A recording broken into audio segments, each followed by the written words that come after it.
Maravillosa película esta de Alejandro. Magnífica interpretación de Bette Davis en el papel de Baby Jane.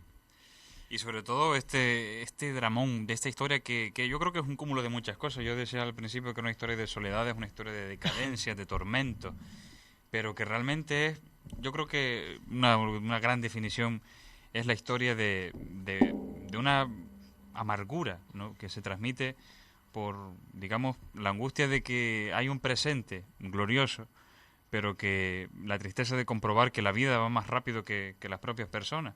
Y como esas personas se han quedado atrás y no han querido asumir lo que, digamos, el pasado, el presente que digamos, les presentaba la vida.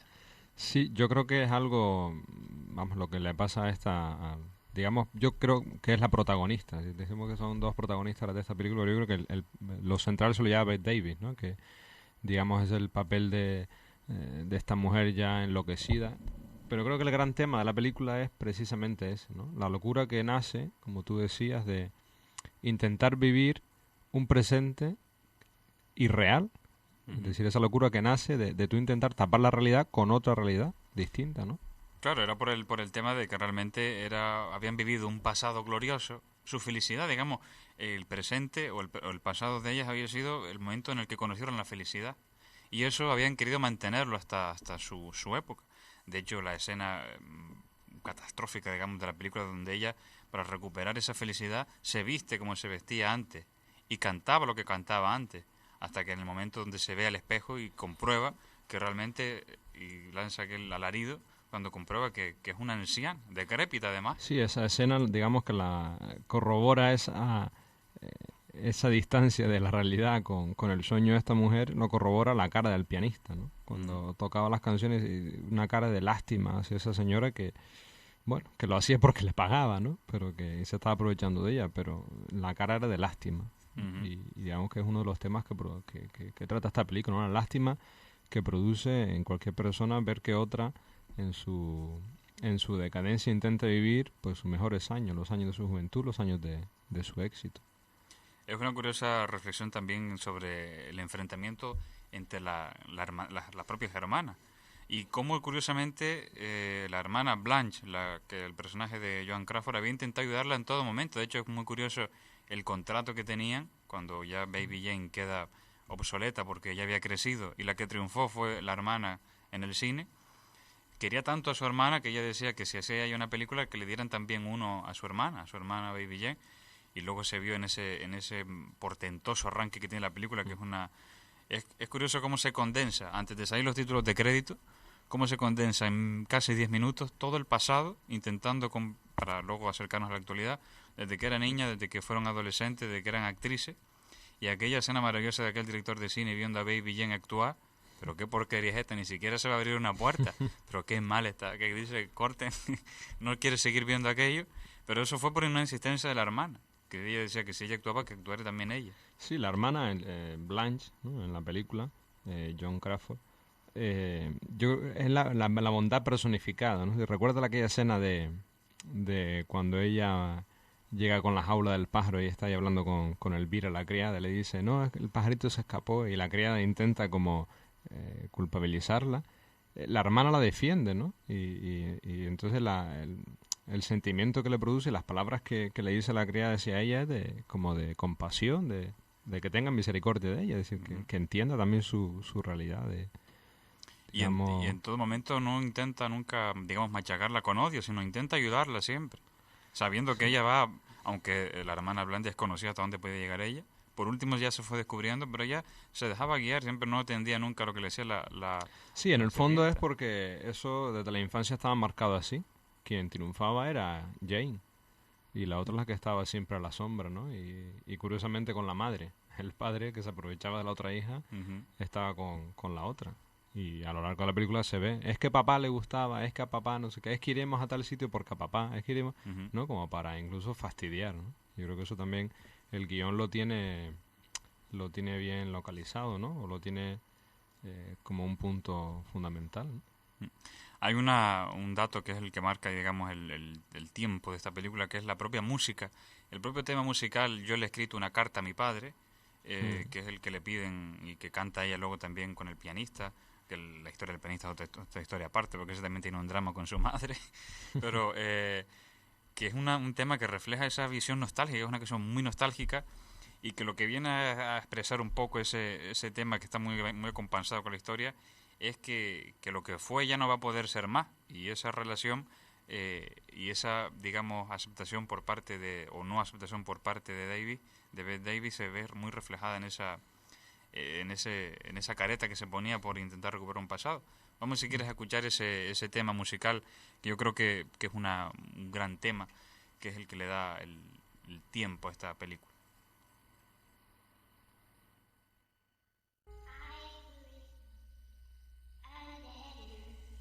To Daddy, his address is heaven above. I've written, dear Daddy, we miss you and wish you were with us to love. Instead of a stamp, I put kisses. The postman said,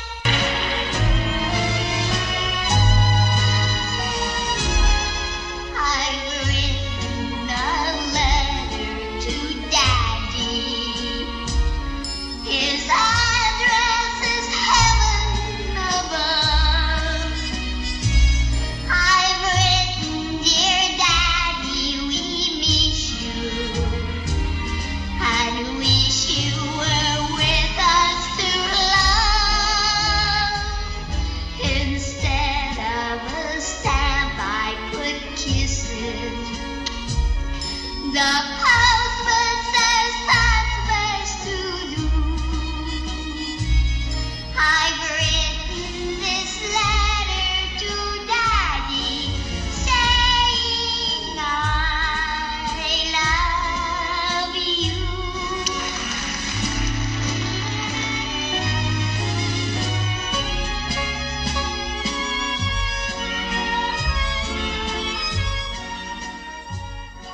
Maravilloso tema musical compuesto por Frank De Vol, y una banda sonora preciosa. Esta ocasión solamente se escribió para esta película y realmente es portentosa, ¿eh? Sí, Frank De Vol creo que logra llevar al espectador en esas distintas escenas tanto a la compasión, a la tristeza, como también digamos que, pues no sé, incluso también a la risa, diría yo. Y hay escenas que no sé si es que la risa nace como defensa al terror o defensa al miedo que te produce o a lo tétrico que te resulta una escena y te da por reírte. Y yo creo que la música también a veces logra eso, ¿no? La escena, por ejemplo, de la rata, ¿no? Que ya le ponen en la comida, o del pájaro muerto también. Sí, la de la rata yo diría que es la más tétrica. Aquel, Luego cuando ella descubre la rata y empieza a dar vueltas con aquella música, a dar vueltas en la silla de ruedas, esa escena es espeluznante. aquel tremendo leño, porque no era un ratón. Sí, bueno.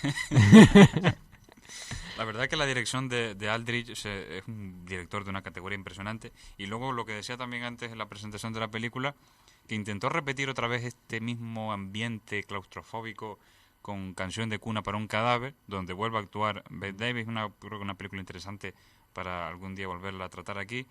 Y no lo consiguió, aunque a pesar de que consiguió todo el clima necesario, pero como lo consiguió en esta película, creo que no lo volvió a conseguir más. Sí, es curioso porque en Canción de cuna para un cadáver tiene incluso la misma trama, ¿no? Muy parecida, también Es hay un decir, pasado. El arranque es idéntico, es decir, hay casi 10 minutos explicando el pasado para luego situar el presente. un asesinato, un accidente, Sí, las mismas sí. actrices.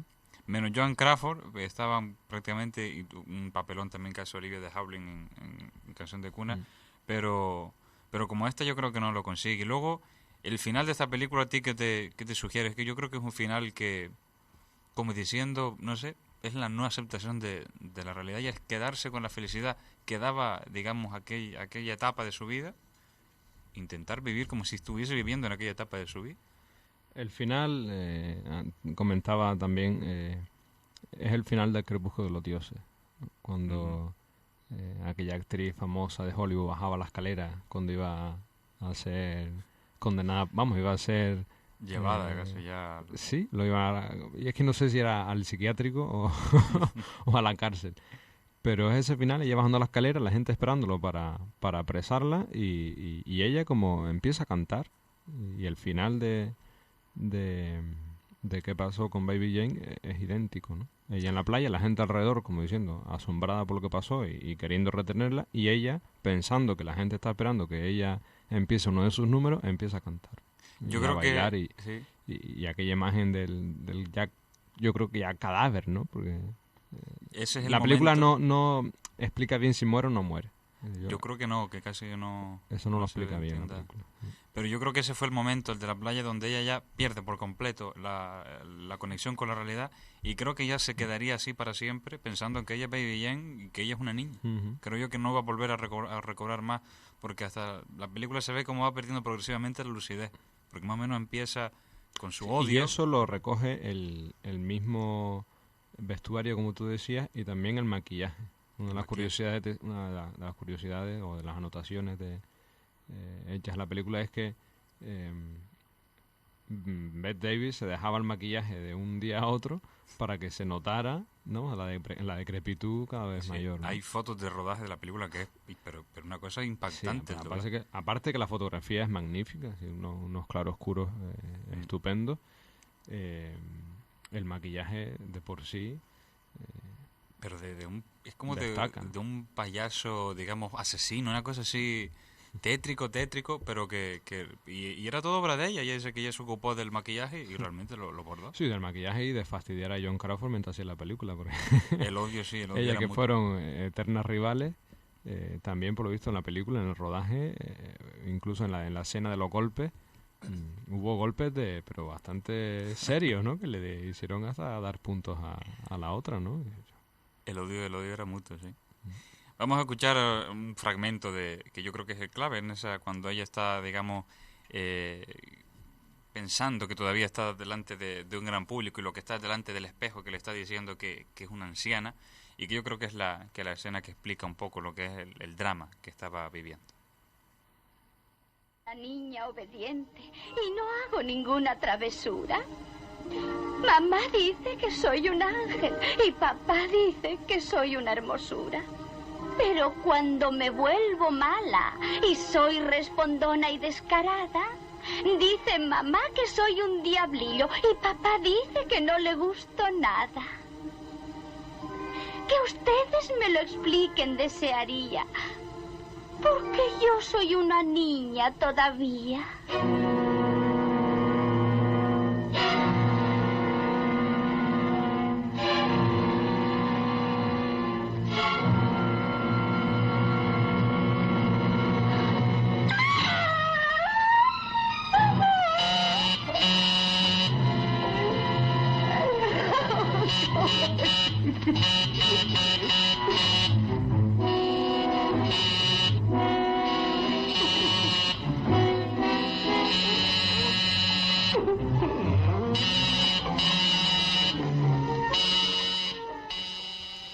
En pleno descubrimiento de su decrepitud y su hermana, más odio todavía le iba cogiendo.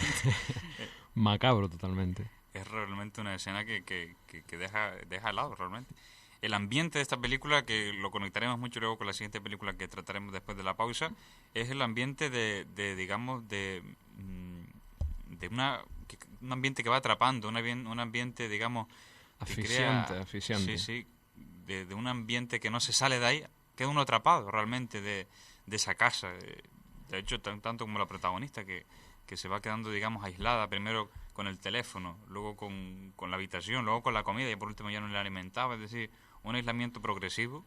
Sí, es un ambiente, no sé si tú compartirás esta opinión, ¿no? Un ambiente hitchcockiano. Yo creo que Hitchcock Totalmente. hubiese hecho esta película, hombre, digamos que creo que lo hubiese hecho mejor, ¿no? Más macabro todavía. Quizás técnicamente hablando. Pero es un guión que le pegaría a Hitchcock. Sí, que tiene mucho aroma a psicosis Mucha también. relación con psicosis y los pájaros también, Ujú. ese ambiente asfixiante, claustrofóbico de estar en la casa metido, de no poder salir, ¿no? Eso y ocurre también, como tú acabas de decir, en la película La Niebla, que luego comentaremos un poco, ¿no? Pues vamos, si te parece, a escuchar para antes de la pausa otro tema de esta maravillosa película. El tema que escuchamos es el tema que fue de Baby Jane y que fue el tema que compuso Frank de Boer, que solamente se oye cuando está llegando el coche. Es el tema que está escuchando la vecina que estaba recogiendo las flores para dárselas, y se escucha este tema de fondo, pero en la película no lo pusieron, pero sí lo pusieron en los spots publicitarios que tuvo esta película, y es cantado por la propia Bette Davis y por Debbie Barton.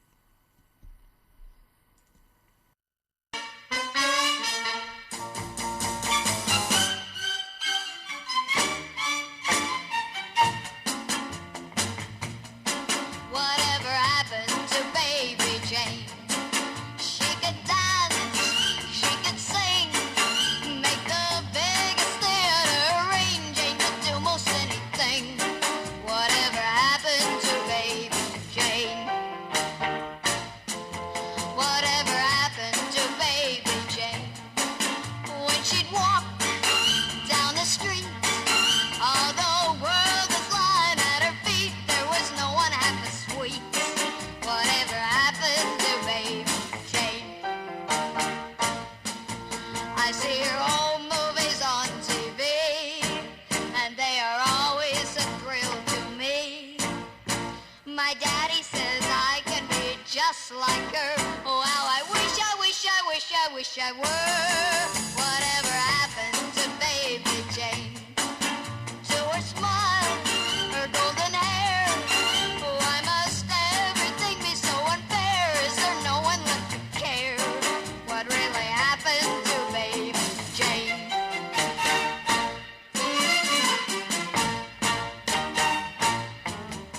Here's what happened to Baby Jane. She didn't grow up.